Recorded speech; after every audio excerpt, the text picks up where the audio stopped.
여러분, 갑자기 이런 생각 해보신 적 있으세요? 유대인들은 돼지고기를 안 먹을까? 아니면 혹시 뉴스에서 코셔 푸드라는 말 들어보신 적 있으세요? 코셔, 이게 바로 유대인들의 음식 규정인데요. 그 규정의 시작이 바로 오늘 우리가 함께 읽을 성경 본문에 있답니다. 무려 3000년도 훨씬 전에 하나님이 직접 이스라엘 백성에게 이렇게 말씀하셨어요. 이건 먹어도 돼. 근데 이건 절대 먹으면 안 돼. 오늘 이야기를 듣다 보면 아, 이게 그 이유였구나 하고 무릎을 탁 치실 거예요. 자, 그럼 오늘 이야기 속으로 함께 들어가 볼까요? 오늘 우리가 살펴볼 이야기는 성경 레위기 11장입니다. 레위기라는 책, 이름이 좀 낯설죠? 레위기는 구약 성경에서 세 번째 책인데요.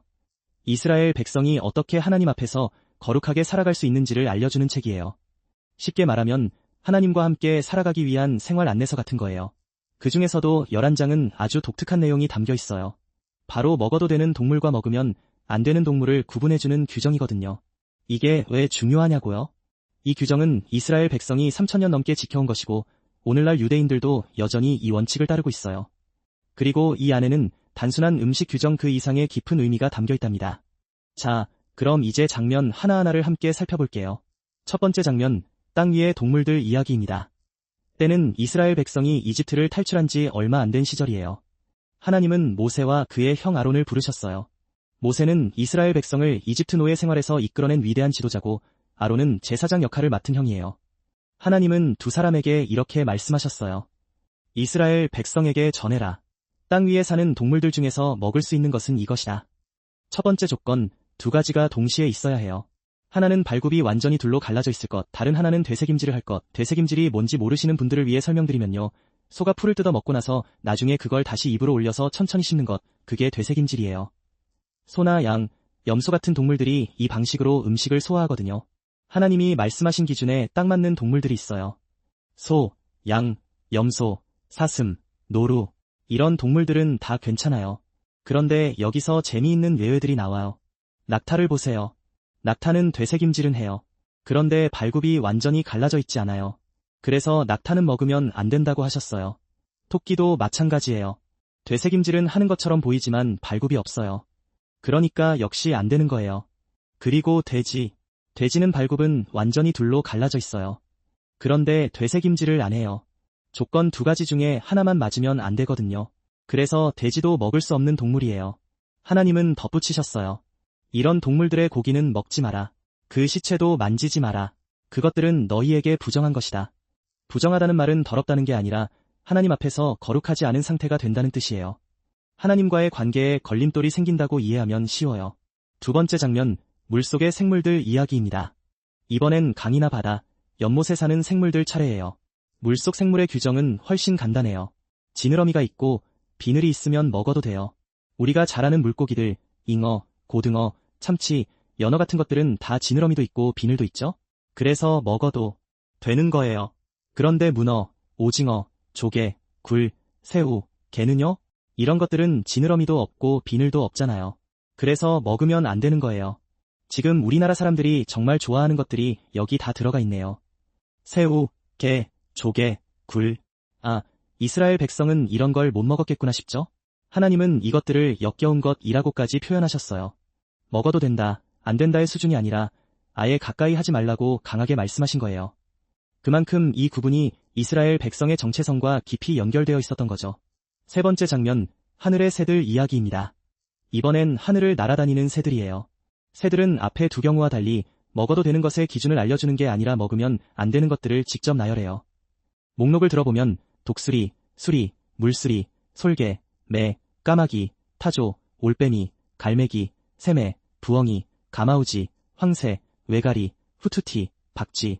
이 새들의 공통점이 뭔지 보이시나요? 대부분 육식을 하는 새들이에요. 다른 생물을 사냥해서 먹거나 죽은 동물의 시체를 먹는 새들이죠. 반대로 생각해보면 이 목록에 없는 새들, 예를 들어 비둘기나 참새같이 곡식이나 씨앗을 먹는 새들은 먹어도 괜찮다는 거예요. 실제로 성경 다른 곳을 보면 이스라엘 백성이 비둘기를 제사에 사용하기도 하고 먹기도 했다는 기록이 있어요. 흥미롭죠? 하나님이 정해주신 음식 규정에는 어떤 일관된 원칙이 있는 것 같아요. 잠깐만요. 그 원칙이 뭔지는 마지막에 교훈 부분에서 제대로 이야기할게요. 지금은 계속 장면을 따라가 봐요. 네 번째 장면, 날개 달린 곤충들 이야기입니다. 자, 이번엔 좀 오싹할 수도 있어요. 날아다니는 곤충들 이야기거든요. 하나님은 기본적으로 날개도 있고 네 발로 기어다니는 곤충들은 먹으면 안 된다고 하셨어요. 파리, 딱정벌레 같은 것들이요. 그런데 예외가 있어요. 뒷다리가 유독 길어서 땅에서 뛸 수 있는 곤충들은 먹어도 돼요. 바로 메뚜기, 방앗개비, 귀뚜라미 종류들이에요. 이게 왜 흥미로우냐면요. 신약 성경에 보면 세례 요한이라는 인물이 광야에서 생활하면서 메뚜기와 야생꿀을 먹었다는 기록이 나오거든요. 왜 그게 가능했냐고요? 바로 이 레위기 11장의 규정 덕분이에요. 메뚜기는 먹어도 되는 곤충이었거든요. 수천 년 전의 규정이 신약 성경의 한 장면과 이렇게 연결된다니 성경이라는 책이 얼마나 촘촘하게 짜여 있는지 느껴지시죠? 5번째 장면, 기어다니는 것들과 죽은 시체 이야기입니다. 이제 마지막 분류예요. 땅 위를 기어다니는 것들, 그러니까 파충류나 설치류 종류들이에요. 두더지, 쥐, 도마뱀, 개코, 카멜레온 같은 것들은 전부 먹으면 안 된다고 하셨어요. 이것들은 기는 것들 중에 부정한 것이라고 표현되어 있어요. 그런데 여기서 하나님은 중요한 추가 규정을 하나 더 말씀하세요. 이 동물들의 시체가 무언가에 닿으면 그 물건도 부정해진다는 거예요. 예를 들어 죽은 도마뱀이 나무 그릇에 떨어졌다면 그 그릇은 물에 씻어야 해요. 만약 옹기, 그러니까 흙으로 구운 그릇에 떨어졌다면 아예 깨뜨려 버려야 해요. 씻는다고 해결이 안 된다는 거예요. 씨앗에 닿았을 경우도 있어요. 물기 없이 그냥 저장해 놓은 씨앗은 괜찮아요. 그런데 물에 불려놓은 씨앗에 닿았다면 그 씨앗은 부정해져요. 이 규정들이 처음엔 너무 세세하고 복잡하게 느껴질 수 있어요. 그런데 잘 생각해보면 이건 단순한 청결 규정이기도 해요. 죽은 동물의 시체에는 세균이나 기생충이 있을 수 있고 그게 음식이나 그릇에 닿으면 병이 퍼질 수 있거든요. 하나님이 이미 수천 년 전에 위생관념을 가르쳐주신 셈이에요. 6번째 장면, 이 모든 규정의 핵심입니다. 레위기 11장 마지막 부분에 오면 하나님이 이 모든 규정을 주신 이유가 딱 정리되어 나와요. 나는 너희 하나님이 되려고 너희를 이집트 땅에서 인도해낸 주다. 내가 거룩하니 너희도 거룩해야 한다. 이게 핵심이에요. 거룩함. 거룩하다는 말이 어렵게 느껴지시나요? 쉽게 말하면 구별되어 있다는 뜻이에요. 다른 것들과 섞이지 않고 특별하게 따로 세워져 있다는 거예요. 하나님은 이스라엘 백성을 그냥 사람들 무리 중 하나로 두지 않으셨어요. 너희는 내 백성이다. 세상의 다른 민족들과 구별된 존재다. 그 구별됨을 일상에서 심지어 밥상에서도 실천하게 하신 거예요. 매일 먹는 음식을 선택할 때마다 이스라엘 백성은 이 사실을 떠올렸을 거예요. 아, 나는 하나님의 백성이구나.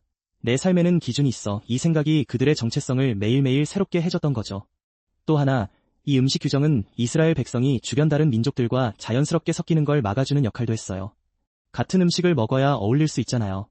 음식이 달라지면 식사 자리도 달라지고 교류가 줄어들어요. 하나님은 이스라엘이 주변 민족들의 나쁜 풍습이나 우상 숭배에 물드는 걸 막고 싶으셨던 거예요. 자, 이제 오늘 이야기를 정리해 볼게요. 레위기 11장에서 우리는 하나님이 이스라엘 백성에게 주신 음식 규정을 배웠어요. 땅 위의 동물은 발굽이 갈라져 있고 되새김질하는 것만 먹을 수 있어요. 소, 양, 염소는 괜찮고 낙타, 돼지, 토끼는 안 돼요. 물속 생물은 지느러미와 비늘이 있어야 해요. 일반 물고기는 괜찮고 새우, 조개, 개는 안 돼요. 하늘의 새들은 사냥하거나 시체를 먹는 새들은 안 돼요. 비둘기나 참새처럼 씨앗을 먹는 새들은 괜찮아요. 날아다니는 곤충들은 대부분 안 되지만 뒷다리로 뛸 수 있는 메뚜기, 방앗개비 종류는 먹을 수 있어요. 기어다니는 것들, 파충류와 설치류는 먹으면 안 되고 그것들의 시체가 닿은 물건도 부정해진다고 했어요. 그리고 이 모든 규정의 이유는 딱 하나예요. 내가 거룩하니 너희도 거룩해야 한다. 이게 단순히 오래된 음식 규정이 아니에요. 이건 하나님과의 관계, 그 백성의 정체성에 관한 이야기예요. 그렇다면 오늘날 우리에게는 어떤 의미가 있을까요? 신약 성경에 오면 예수님이 음식의 정결 규정에 대해 새로운 관점을 가르쳐주세요. 사람을 더럽히는 건 입으로 들어가는 것이 아니라 마음에서 나오는 것이라고요. 사도 베드로도 꿈을 통해 이 음식 구분이 이방인, 즉 유대인이 아닌 사람들을 향한 하나님의 마음을 나타낸 것이라는 걸 깨닫게 되거든요. 하지만 레위기 11장이 주는 본질적인 메시지는 여전히 우리에게 살아있어요. 하나님은 우리가 구별된 삶을 살길 원하신다. 세상과 똑같이 사는 게 아니라 하나님의 사람답게 기준 있는 삶을 살아가는 것, 그게 오늘 이 오래된 음식 규정이 우리에게 건네는 진짜 메시지가 아닐까요? 음식 앞에서 잠깐 멈추고 선택했던 이스라엘 백성처럼 우리도 일상의 작은 순간마다 이런 질문을 던져볼 수 있을 것 같아요. 나는 지금 어떤 기준으로 살고 있나?